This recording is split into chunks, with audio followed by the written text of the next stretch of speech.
Hi everyone, and welcome to another episode of the Chairman of the Board. I am Tyler. We're going to go ahead and checking out another app game. This is another app game review for Jurassic World Alive. I mentioned it during our Pokemon review, and it's very similar to Pokemon, except obviously the subject matter is the biggest difference. However, using Google Maps and finding things on location and unlocking stuff is part of the game, as well as spinning stops, or in their case, drop points or drop boxes are how you get stuff that continues to help you out through the game, gold, darts, and whatnot. So we'll see some gameplay right now. We're going to do that. Let's go ahead and slide on into the game and discuss it. Okay, everyone, and here we are. So we're going to make this as quick as possible, just so I don't hold you up like I did with Pokemon Go. I know that video went a long time. Speaking of which, similar to Pokemon Go, we do have stops button here. They are airdrops, and there's a little squares you come up to. It is a Christmas event still, so they're wrapped up and looking all cute, all holiday-ish. You spin it, and you're going to have the darts, of course, some gold, and maybe even some cash. Looks like we didn't get that time, but we'll spin the other one, maybe. And it just so happens that we don't get cash again. These are, the darts are used to get the DNA from the dinosaurs, and the DNA is how you create the dinosaurs and level them up and make them stronger. You also get the gold, which is the money you use to pay for that.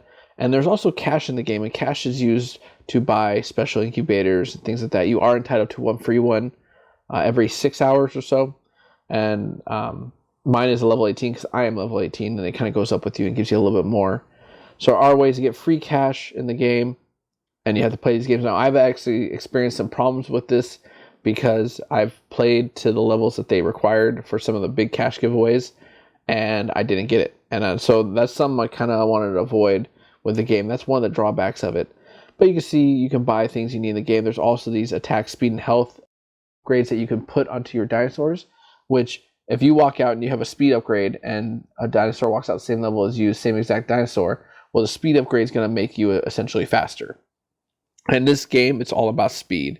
Speed is like one of the biggest. If you can't attack somebody with strength and you don't have a good shield, you've got to have the speed, because speed will make the difference in the game for you. So right here, speaking of which, here are the battles.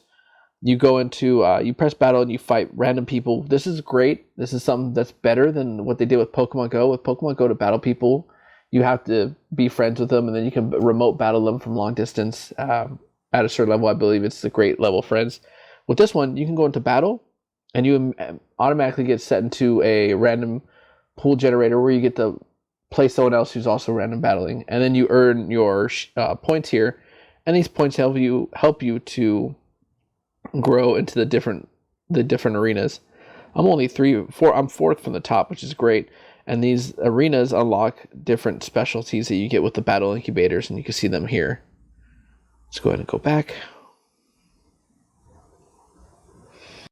When you battle, if you have available slots like I do down here, you get incubators of different denominations, different times. So there's a 15-minute, a 30-hour, an 8-hour.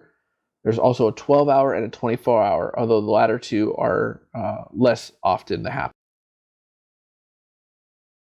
You can speed them up with cash. You can speed them up by watching videos, or you can just let them run out the time. That's what I do, is I let them run out the time while I'm at work or something like that. What's great about your high ranking, so the highest ranking I had in the last 2 weeks was 4,793. And you can see right here at the very top, I'm going to get 3,900 DNA from that bird, which is great because I can use him to hybrid some of the other dinosaurs I need. So it's a nice little giveaway. There's a lot of giveaways in the game which are great. Speaking of giveaways, we're going to go to my alliance, which I am currently part of.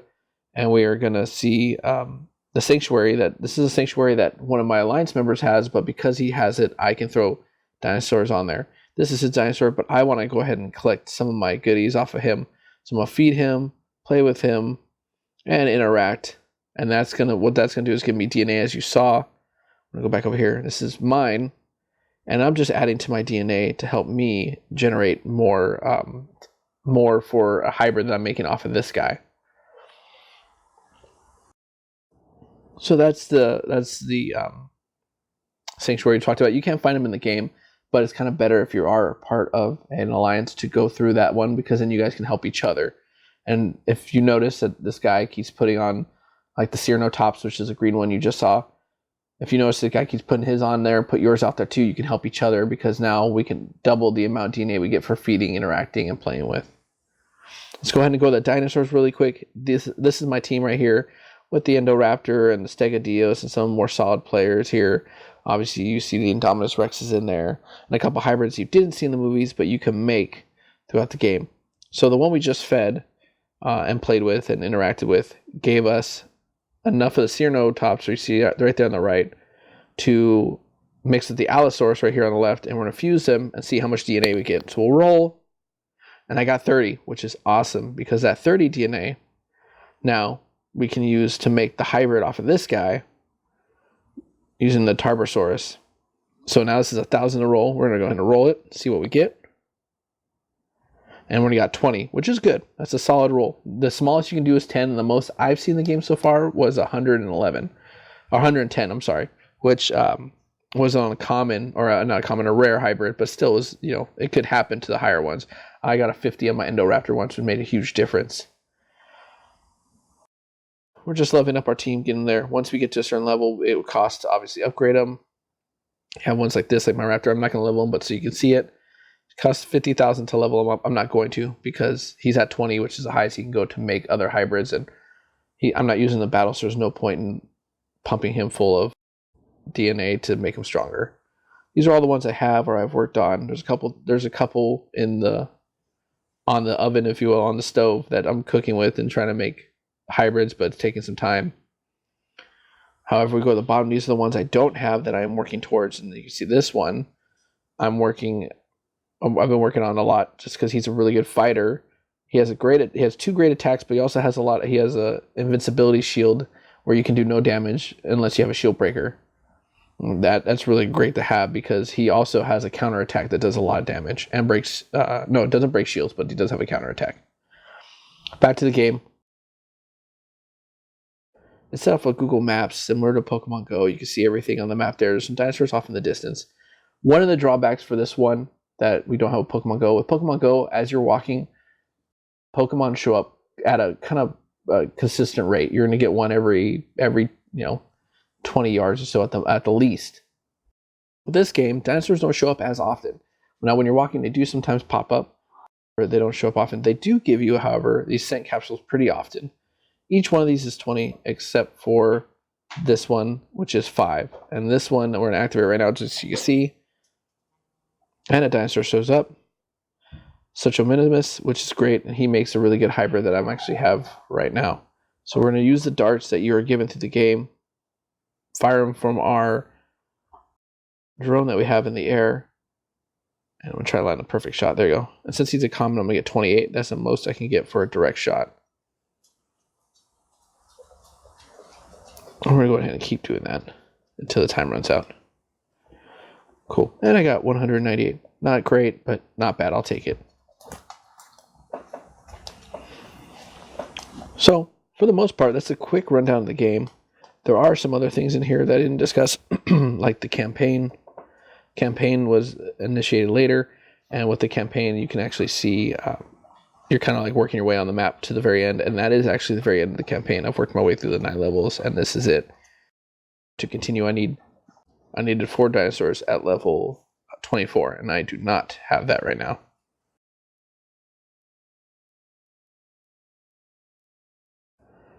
So, once I get to that point, things will be a little bit better for me. I'll get more items along the way. Back to the Alliance. Something I didn't discuss earlier is that you can request DNA. It's great if friends can help you out and they kind of toss you DNA. As like this, the Allosaurus, I have tons of that I can give away. So I'm going to do that. And the perk for me is I get some gold. Everybody wins. All right. Well, once again, we discussed the battles and the PvP. For the most part, this is a fun, entertaining game, but it does have some drawbacks as we discussed. My suggestion is, if you like Pokemon, but you want a more darker, kind of monstrous side to it, definitely give this a shot. All right, everyone. And that is a quick sum up of Jurassic World. Now, there are some things I didn't discuss. So every week they do have events, and they usually start on Monday, and it goes all the way through Sunday, and then it starts back over again. And each event has different things they offer different dinosaurs that they're kind of featuring, and it's great to help you when you're building your hybrids to know what days you have to pay attention to in order to get optimum catching for the dinosaurs you need. Once again, though, one of the drawbacks of the game are dinosaurs aren't that close, so when you're walking, you kind of have space in between where you're not doing anything in the game and you're just walking. And walking doesn't benefit you like it does Pokemon, where Pokemon has more Pokemon more often and it kind of keeps you entertained. Great thing about the game too is there's also these incubators that every day there's at least one or two, sometimes three, and they have different levels of difficulty. And the ones that are more difficult, you can use to level up yourself a lot further. The ones that are easier to take on, yeah, you might not level up as much, or you might not get as much gold, but they're easy to do, and it's just a bonus, bonus DNA, bonus gold in the game. Sometimes you also have scent battle incubators that you can do for scents, as I showed you, that can draw more dinosaurs in some of specific types. So if there's something you're working towards that you need, that will help. Overall, the game is a lot of fun. They do lay everything out for you, so you do know what's coming when if you just pay attention to the schedule, and they even tell you every week, like, this is a new featured one, so you know what to expect once you figure it out. It's relatively easy. You can pay your way to be better than everyone else, and that's one part that sucks. Pokemon Go isn't necessarily like that. You can't pay your way to be better than everyone else. You just pay your way to move up faster in the game or have more storage. It doesn't necessarily mean that you'll be better. Where in this game, if you pay enough money, you can be better than everyone else. I'd say I've been playing this game for a while now, and I'd say overall this game is probably a solid 8. And that's just because there are some local events. So in one of my previous videos, you saw that I did the Jurassic World run at Universal Studios. Well, that was actually connected to the game, and that gave me a couple of perks and stuff like that. But it's also not fair to people who can't make it out to LA just to do a run. And the perks of the game weren't that amazing. There were some good ones, but they weren't, something to write home to about and tell everyone it's worth coming all the way to LA to do, because it really wasn't. Versus Pokemon, when the Pokemon Go events, they're usually like things that premiere from around the world, like specific Pokemon that are regionals that are now going to show up at this event to help entice people to come and be there. That being said, like I said, this game's an 8 out of 10. I enjoy playing it. It's something fun, but I don't play it every day, and I don't necessarily need to come back to it all the time. Sometimes I won't play it for weeks on end like I do with Pokemon. Go ahead and comment below. Tell me what you think of the game once you give it a shot. And if not, just comment on the video itself. Go ahead and, as always, if you don't mind, like and subscribe. I have received some messages about playing certain games, so I'm actually working on downloading a bunch right now. I'm running out of space. I'm downloading a bunch of games right now. I'm going to play them and tell you what I think of them, and we will go from there. I am Tyler. This is a Chairman aboard. Thank you for tuning in. I do enjoy having you guys watch these videos and give your feedback. That's always appreciated.